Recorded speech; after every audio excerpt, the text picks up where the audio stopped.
Ez a film az Európai Unió pénzügyi támogatásával valósult meg, az Interreg HATA IPA Magyarország-Szerbia együttműködési program által.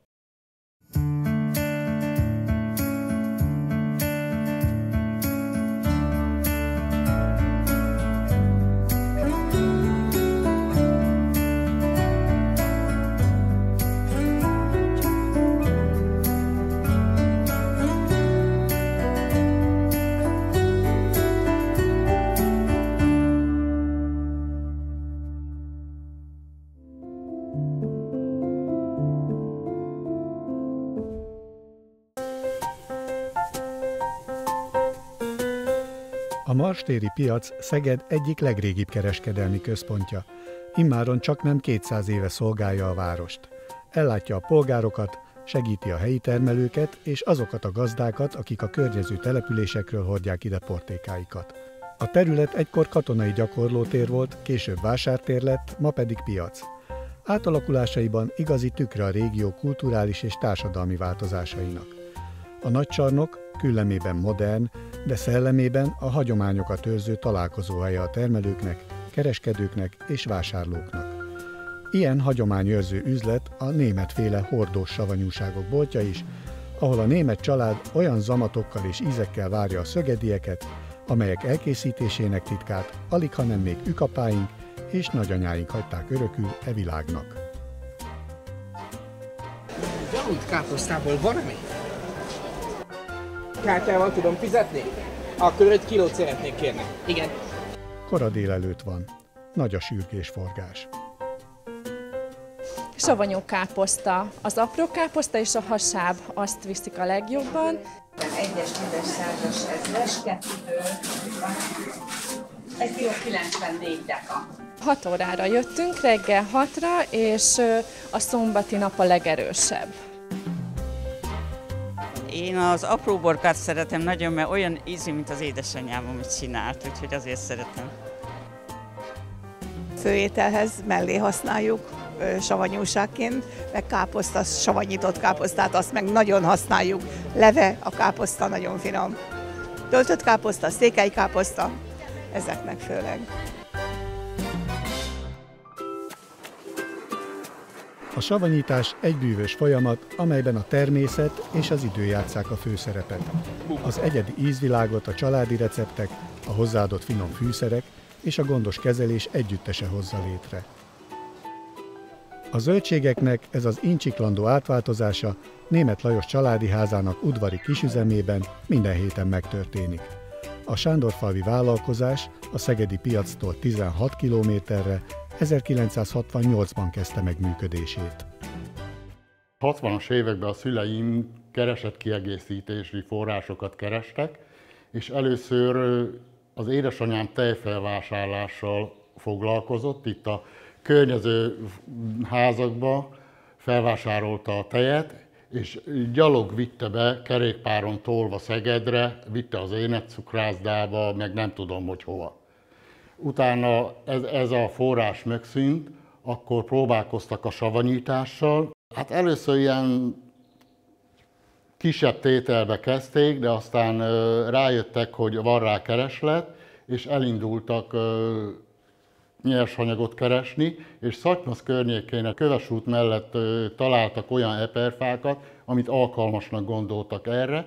Azt megvásárolták még álló állapotába, és kivágatták, elszállították Kádárhoz, és ott feldolgozták, dongafát készítettek belőle, aztán dézsákat, fadézsákat, abroncsokkal. Ma 17 dézsában érlelik a savanyúságot, amelyek folyton cserélődnek, de már nem eperfa, hanem műanyag dézsákat használnak, mert amazokkal nehéz volt bánni. Ha lejött a vaspánt, akkor kovácsot is kellett hívni. Az árusítás a Szegeden történt. Édesapám hordta édesanyámat Danovia motoron úgy, hogy a édesanyám hátul ült, és 2 kosár volt a karjára akasztva, és abba szállították az árut.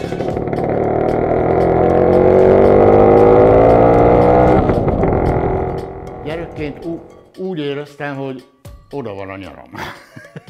taposnom kellett a káposztát, mivel én voltam a fiatal, kis mozgékony, és a dézsába, gumicsizmába taposni kellett a káposztát. Ekkor még csak savanyított káposztát gyártottak, utána kezdték fejleszteni egy kicsit, akkor csináltak uborkát, aztán később kétfajta paprikát, almapaprikát és hegyes erős paprikát. Nekik ez a 4 termék volt a repertoárjuk. Ma már csaknem 50 féle savanyúság készül a család üzemében. A készlet mindig az szerint változik, hogy mi az igénye a vásárlóknak. A receptet ugyanazt őrizik, mint amit az édesanyám csinált. És még azt hadd mondjam el, hogy amikor ők kezdték, akkor csinálták egy darabig, aztán hivatalossá is tették a dolgot, amikor már fejlődtek, de akkor még iparlevelet kaptak. Régebben nagyon egyszerű dolgok voltak, most mindenből szeretnek csípőset, édeset. Azért kellett a palettát növelnünk, hogy legyen édesebb íz, mert mostanában jobban szeretik az édesebb savanyúságokat. Régebben ez nem volt jellemző. Sósvizes uborka volt csak. Egy-egy terméket először kicsiben kísérleteznek ki. Csak néhány 10 kilót készítenek, és tesztelik a sikerességét. Ennek az az érdekessége, hogy nem sokan csinálnak savanyítóba ilyet. És egyik vevőm kérte ezt a krémsajtos paprikát, és megpróbáltam megcsinálni neki. És úgy látszik, hogy elég sikeresen, bár elég hosszú utat tettünk meg, még idáig eljutottunk, mert nagyon nehéz volt kiválasztani hozzá megfelelő krémsajtot. Ezt így megtöltögetjük, belerakjuk egy kis tégelybe, egy pici olajat teszünk, olívaolajat teszünk rá, és így visszük be a piacra.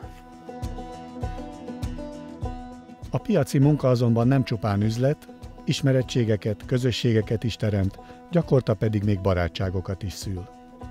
Mi a piacon mindig beszélgetünk mindenkivel, és jön meg. Van olyan ember, akit ránézek, és tudom, hogy most épp a fia mit csinált, a lánya hol dolgozik, vagy mindig tudunk beszélgetni. Tehát ez fontos. Ez egy családi vállalkozás. Én most is, meg 10 év múlva is szeretném a vevőt ugyanígy viszont látni, ugyanilyen kapcsolatban. A feldolgozható zöldségeket javarészt a környékbeli termelőktől vásárolják. Az üzlet alapja a bizalom. Próbálkoztunk mi is saját termeléssel, de nagyon sok az, ami a termelés is, a feldolgozás is, és az eladás is. Ez mindegy egy szakma. Na most mi csak 4-en vagyunk, meg 2 alkalmazottunk van. Nem tudjuk mindet csinálni. Nekünk évtizedes beszállítóink vannak, termelők, akik arra vannak ráva, mint mink a savanyításra, ők a termelésre.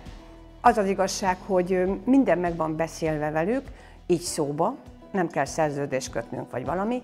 Azt mondjuk, hogy jövőre 25 mázsa paprikát kérünk, akkor ő próbálja azt megtermelni. Úgyhogy nagyon jó viszonyunk van, sok éves kapcsolataink vannak termelőkkel.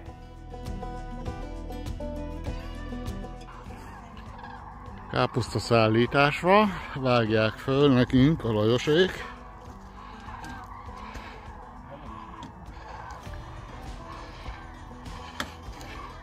Én kijöttem a teherautóval, ő meg fogni, hozni traktorral, és szedjük le targoncával. Jó. Ezt most megtisztítottam, lepucoltuk, a Évikém kitorzsázza, én elszelem, és ebből lesz a savanyú káposzta. A környékben ma is sok háznál készítenek házi savanyúságot, és ahány ház, annyi recept. Németék receptje azonban keveset változik. Nincs rá szükség.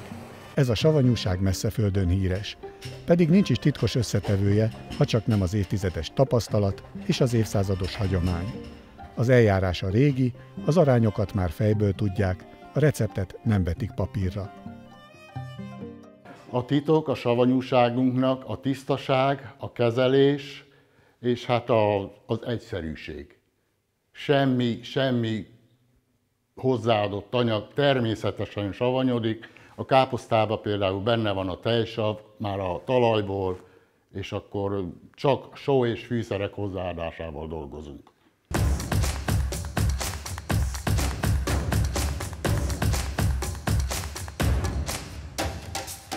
A són kívül kap még egész bors, egész kömény, babérlevél, meg van elrakva paprika, azt rakjuk még hozzá.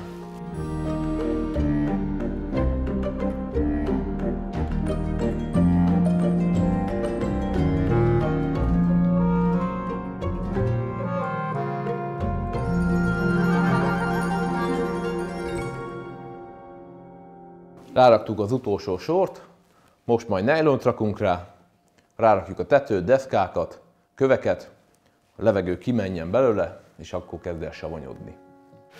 Minden egyes gyártásnak külön gyártmánylapot csinálunk, amin szerepel a káposztának a beérkezésétől kezdve a bizonylatszámok, szerepel rajta, hogy milyen fűszert rakunk bele, a fűszereknek a bizonylatszáma is szerepel, a beszerzési bizonylatok száma. Ez a HACCP rendszerünkön belül működik, ez biztosítja a nyomon követhetőséget. És tudjuk, hogy melyik termék, melyik termelőtől jött. Így nyomon tudjuk követni, ha esetleg valami probléma merülne fel, visszakövethető minden. Amit lehet gépesítenek, van szelő- és mosógép, úgynevezett szúrógép is, de azért ez nagyobb részt kézi munka. Üvegezéssel nem foglalkoznak, mert a hőkezelés és a sterilizálás az egy másfajta iparág. Úgy tudna fejlődni a vállalkozás, hogyha tudnánk felvenni még plusz embereket. De ez mind nagyon nehéz, mert óriási vonzatai vannak pénzbe egy-egy alkalmazottnak, amit nem biztos, hogy most per pillanat ki tudnánk termelni. Németék ágazati segítséget nemigen kapnak. Korábban 3-szor is próbáltak támogatást igényelni, de a pályázatokból sajnos mindig kivették ezt a tevékenységet. Szakképzés sincs már egy idő óta, pedig Németh Lajos lassan szívesen átadná a vállalkozást a fiának, akinek ennyi év után értékes gyakorlati tudása van, de hiába, ha a szükséges képesítéshez nem lehet hozzájutni. Hát gyakorlatilag bármit meg tudok csinálni, amit a szüleim is csinálnak, úgyhogy mindenhol ott vagyok, mindent csinálok ugyanúgy, mint ők. Ha valami elakadok, akkor persze kérdezek. Németh Gábor és felesége boldogan tovább vinnék a vállalkozást. Évek óta várják, hogy valahol elinduljon egy konzervgyártó feldolgozó tanfolyam, de 10 jelentkező alatt senki sem akar képzést szervezni. Hát a vállalkozást azt úgy fogom tudni átvenni, hogyha alkalmazok esetleg olyan embert, akinek van ilyen megfelelő végzettsége, mint ami édesapámnak is van, meg amit én is szeretnék. Konzervgyártó feldolgozó tanfolyam. Próbáltam már sokfele, nagyon sok e-mailt kiküldtem, de iskoláknak, és jelenleg most 3-an vagyunk, úgyhogy a párom is benne van. Nincs meg a létszám, ezért nem indítják az iskolát.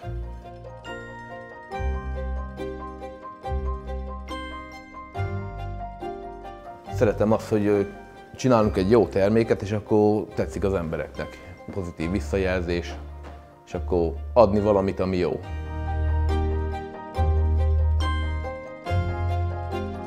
Én nagyon szeretem az ízeket, amik itt összehoznak, mert ez nekem nagyon jó.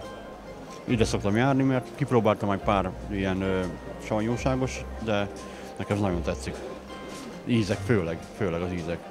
Valahogy van nekik egy olyan ízük, ami nem túl savanyú, de nagyon jó ízt ad valami. Hát innen szoktam venni, mert mindig meg vagyok velük elégedve.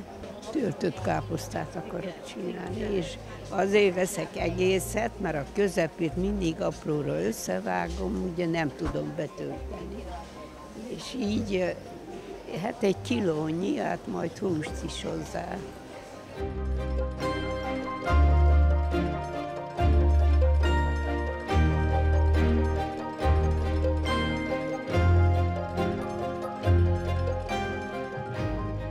Rohanó világunkban jó érezni egy-egy pillanatra, hogy maradt még valami a régi korokból, ami állandó, ami időtlen.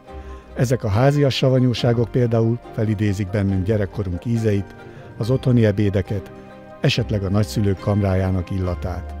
Nincs bennük semmi felesleges, semmi mesterséges, csak az az íz, amit nagyapáink ismertek. És amíg van, aki elkészíti ezeket, addig a szögediek számára ez az érzés nem vész el.